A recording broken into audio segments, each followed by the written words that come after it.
안녕하세요. 결혼을 앞두고 있던 남자친구와 파혼을 결심한 30대 여성입니다. 평소에도 현실적이고 계획적인 성격이라서 나름대로 꼼꼼하게 따져보고 신중하게 결정했던 결혼이었는데 이렇게 파혼으로 끝나게 되다니 무척 씁쓸합니다. 솔직히 지금도 왜 사귀는 동안 남자친구의 그런 면을 알아차리지 못했는지 이해가 되질 않아요. 1년이란 시간이 사람 한 명을 파악하기엔 부족했던 걸까요? 스스로 괴롭고 부모님 가슴에 대못을 박은 것 같아 죄송할 뿐입니다. 하지만 아닌 걸 알면서도 체면이니 자존심이니 하는 것들 때문에 못 본 척 넘어갈 수는 없었네요. 남자친구와는 친구의 소개로 만났어요. 저는 친구가 많은 편은 아니지만 그래도 개중에 나서기 좋아하는 몇몇 친구들이 있거든요. 그리고 그 친구들의 주도로 싱글끼리 모여서 작은 모임을 가진 적이 있어요. 그리고 그때 남자친구를 처음 알게 되었습니다. 그러니 정식으로 소개를 받고 그런 것은 아니고 그냥 모임에서 처음 얼굴을 익힌 거죠. 하지만 이후로 바로 연인 사이가 되었거나 한 것은 아닙니다. 본격적으로 만남을 가진 건 그 모임이 있고 1년이 지나서였어요. 남자친구가 혹시 자기를 기억하냐면서 연락을 해왔고 그렇게 가벼운 안부를 주고받다가 연인이 되었거든요. 당시 남자친구도 저도 30을 넘긴 때였으니 서로 굳이 입 밖으로 꺼내진 않았어도 이 만남이 결혼을 전제로 하고 있다는 사실을 잘 알고 있었습니다. 그리고 다행히 사귀는 동안 저희는 어느 다른 연인들처럼 작은 다툼을 몇 차례 하긴 했지만 그게 다였어요. 서로 말로 상처를 준 적도 없고 서로의 믿음을 흔들 만한 행동도 하지 않았으니까요. 그래서 자연스럽게 결혼을 약속하게 되었던 거고요. 남자친구에 대해서 먼저 조금 이야기를 해보자면 남자친구 아버님은 중학교 선생님이셨고 어머님은 전업주부셨습니다.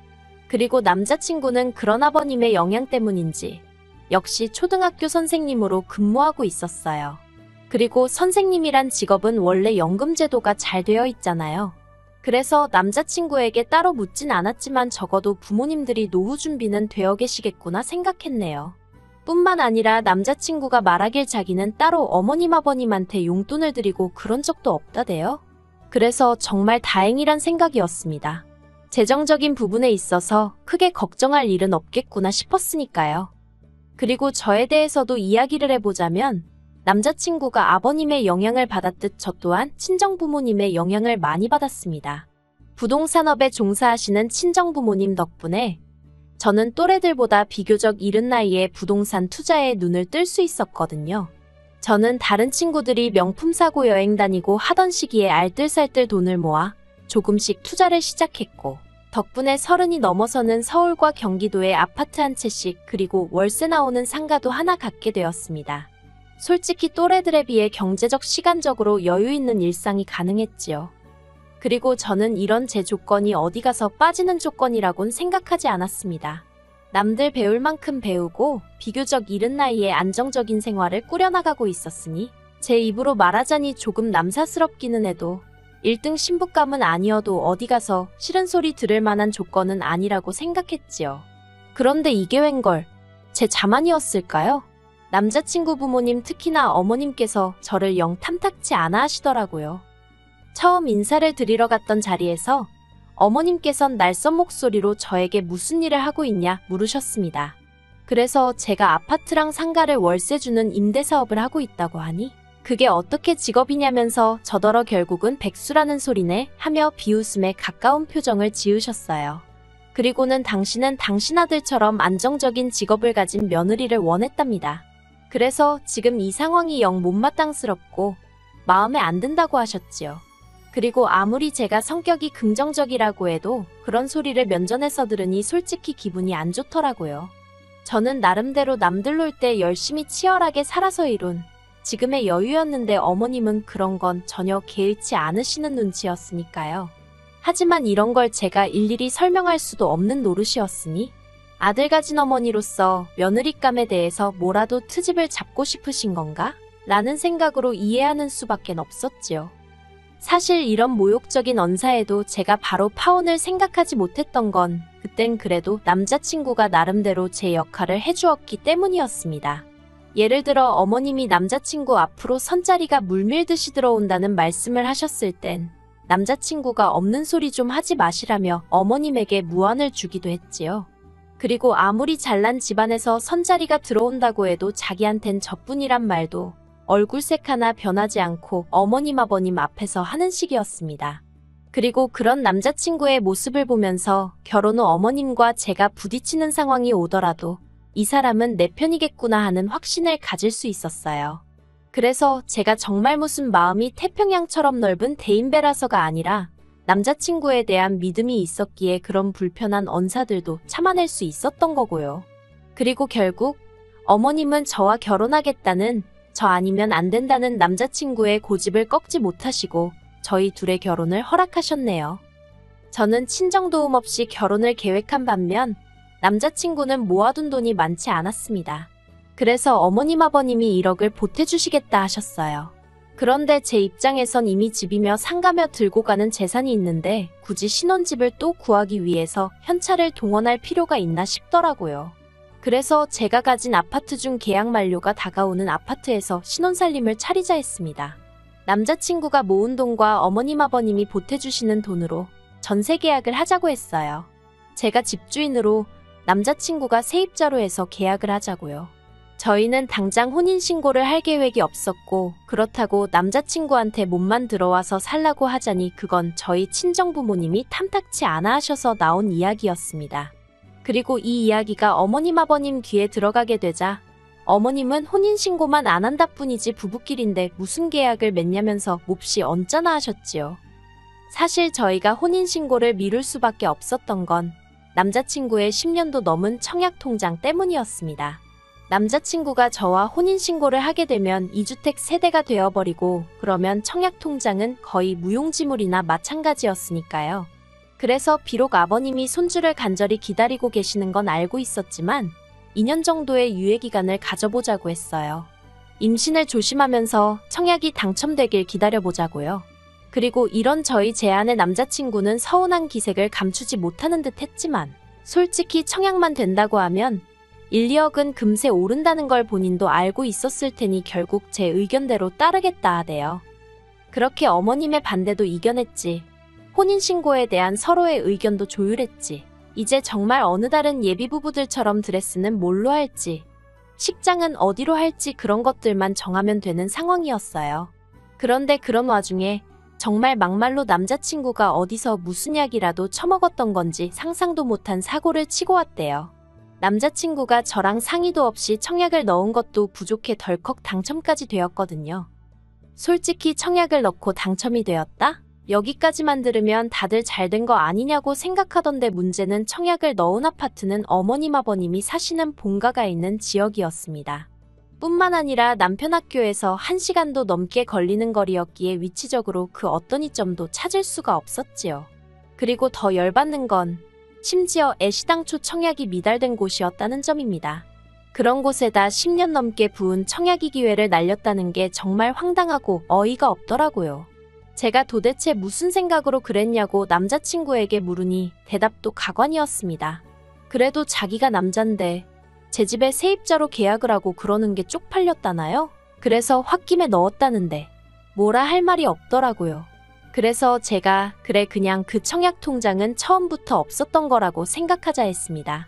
그런데 남자친구가 우물쭈물하더니 벌써 계약금도 넣었어 그러는 거예요. 그땐 정말이지 제가 느꼈던 좌절감이라고 해야 할지 어떻게 설명해야 할지도 모르겠네요. 손발이 부들부들 떨리고 그건 그저 단순히 분하고 그런 심정이 아니었어요. 황당함을 넘어서서 정말 뭐지 싶었달까요? 그래서 제가 모아둔 돈도 많이 없었는데 계약금을 어떻게 넣었냐니까 어머님 아버님한테 빌렸답니다. 솔직히 며칠 동안 속상한 마음을 감출 수가 없었어요. 그리고 결혼하고 나서 이런 식으로 남자친구가 또 홧김에 무슨 사고라도 친다면 그땐 제가 감당할 자신이 없더라고요. 그래서 남자친구에게 헤어지자 말했습니다. 믿음이 깨져서 도저히 결혼은 못하겠다 했지요. 그런데 남자친구가 한 번만 용서해달라며 말 그대로 싹싹 빌대요. 정말 자기도 무슨 정신에 그랬는지 모르겠다면서 결혼을 앞두고 여러 가지로 제 앞에서 스스로가 초라한 느낌이었다나 어쨌다나. 그래서 그래 청약 통장이고 아파트고 없다고 치고 정말 마지막으로 용서해주기로 했어요. 그런데 문제는 남자친구가 당첨된 아파트에 냈다는 그 계약금. 그리고 그 계약금을 내기 위해 어머님 아버님으로부터 빌렸다는 그 1억이 사실은 저희가 결혼할 때 주시려고 했던 돈이라는 거예요. 그래서 졸지에 시댁으로부터 하나도 도움을 받을 수 없게 되었습니다. 그리고 저는 차마 이 일을 저희 부모님께 말씀드릴 자신이 없더군요. 이 이야기를 들으시면 분명히 저희 결혼을 반대하실 게 뻔했으니까요. 그래서 남자친구에게 전세자금 대출을 받아서 저와 전세 계약을 맺자고 했지요. 그랬더니 남자친구가 황당한 소리를 했습니다.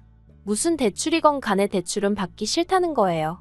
그래서 그러면 내 집에서 신혼살림 못 차리고 다른 집으로 가야 한다고. 그런데 지금 당신도 나도 목돈이 없지 않느냐고. 어쩌자는 거냐고 제가 화를 냈지요. 그랬더니 남자친구 말이 어차피 결혼하면 한 가족인데 무슨 계약을 맺냐면서 처음에 어머님이 하셨던 말씀을 그대로 하는 거예요. 그래서 제가 혼인신고 전이지 않냐, 그러니 돈 문제는 깔끔하게 하자고 다 이야기가 됐던 거 아니냐 했습니다. 그랬더니 자기를 못 믿냐는 무슨 말도 안 되는 소리를 하더니 그냥 이참에 통장을 합치자대요. 어이가 없어서 남자친구한테 우리가 왜 통장을 합치냐고 했어요. 처음부터 월급 관리도 따로 하자고 이야기를 했고 돈 문제로 어설프게 얽히지 말자고 했는데 이제 와서 무슨 소리냐고요. 그랬더니 자기 이제 아파트 중도금도 갚아야 하는데 그거 같이 갚을 거 아니냐는 거예요. 제가 황당해서 나랑 상의도 없이 계약한 아파트지 않냐고 그러니 당신이 알아서 하라 했어요.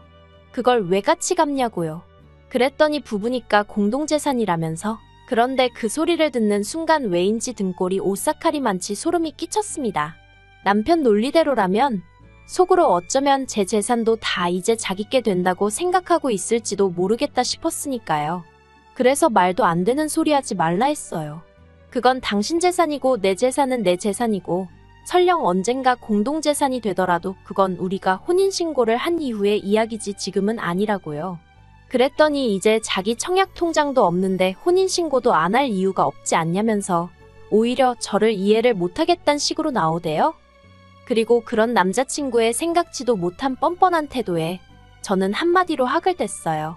하지만 그때 바로 남자친구에게 이별을 고하지는 않았습니다. 오히려 어떻게든 해결 방법을 찾아서 상황을 바로잡아 보려고 했지요. 남자친구에게 감당 못할 것 같으면 아파트는 지금이라도 팔 수 있는지 알아보라고 했습니다. 통장을 합치니마니 하는 문제는 그 이후에 생각해 볼 일이라고요. 그랬더니 그러면 혼인신고는 언제 하고 아이는 언제 갖냐면서 말 그대로 사람을 들들 볶는 거예요. 그리고 이때부터는 정말 솔직히 어느 쪽으로 생각해도 머리만 아프고 답이 안 나오더라고요. 남자친구를 사랑하는 건 진심이었지만 막말로 우리가 결혼을 한 것도 아닌데 왜 저러나 싶고 동시에 저도 사람인지라 제가 힘들게 일군 재산을 남자친구가 날로 먹으려 드는 것 같아 여러 가지로 날이 섰네요.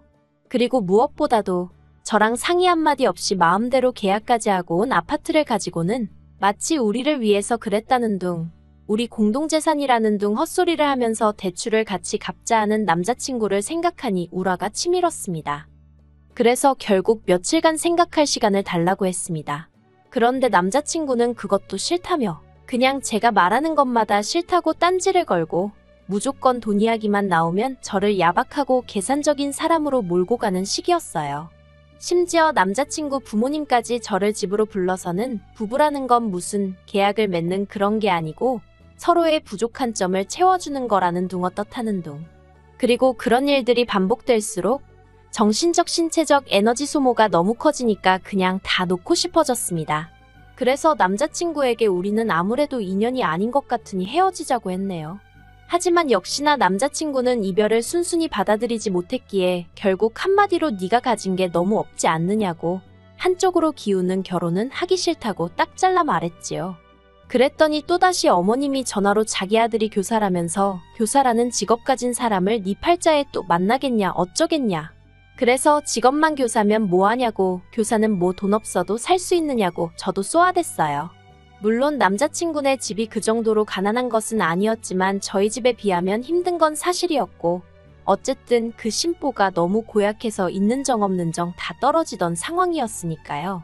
정말이지 왜 사귀는 동안 저렇게 뻔뻔한 사람이란 걸 눈치채지 못했던 걸까요? 아무튼 이젠 뭐 다 끝난 사이니 더는 신경 쓰지 않으렵니다. 장담컨대 멋대로 청약 넣은 걸 후회하게 될 거예요. 그걸로 남자친구는 돈도 사랑도 잃게 되었으니까요.